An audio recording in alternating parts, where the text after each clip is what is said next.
Bonjour, XVIIe siècle, la poésie de Malherbe à Saint-Amand. Saint-Amand, la pluie. Poème. Digne héritier du XVIe siècle, Saint-Amand vibre au rythme de la vie universelle. Il sent la soif de la terre comme sa propre soif. Sa joie, et celle des campagnards, jaillit avec la sève. Ainsi, l'averse n'est pas un incident banal, mais une fête pour la nature et pour les sens, et l'allégresse qui l'accueille a quelque chose de dionysiaque.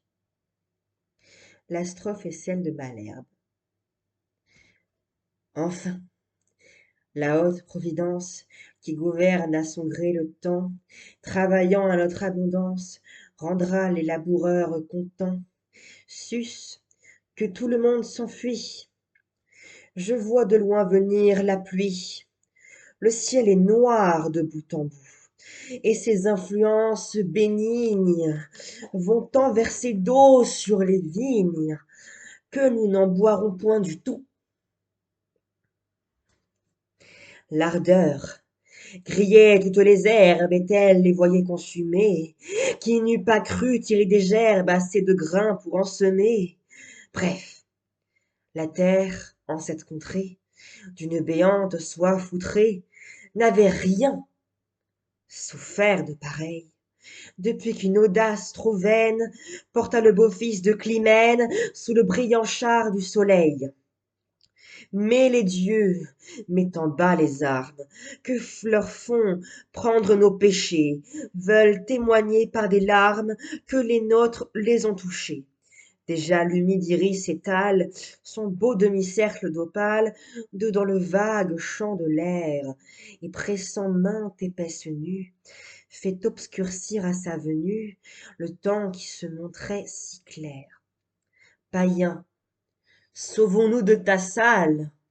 Voilà le nuage crevé. Oh, comme à grands flots il dévale, tout déjà abreuvé. Mon Dieu, quel plaisir incroyable! Que l'eau fait un bruit agréable, tombant sur ses feuillages verts, et que je charmerais l'oreille, si cette douceur non pareille se pouvait trouver en mes vers. Regarde à l'abri de ses saules, un pèlerin qui se tapit. Le dégoût perce ses épaules, mais il n'en a point de dépit. Contemple un peu dans cette allée Thibaut, à la mine hâlée, marcher froidement par compas. Le bonhomme sent telle joie qu'encore que cette eau la noie, si ne s'en ôtera-t-il pas? Vois de là dans cette campagne ces vignerons tout transportés, soudés comme genêts d'Espagne, se démenant de tous côtés, entend d'ici des domestiques entrecouper leurs chants rustiques. D'un fréquent battement de mains, tous les corps s'en épanouissent, et les bêtes s'en réjouissent, aussi bien comme les humains. Je vous lirai le prochain poème dans 4 jours. Au revoir.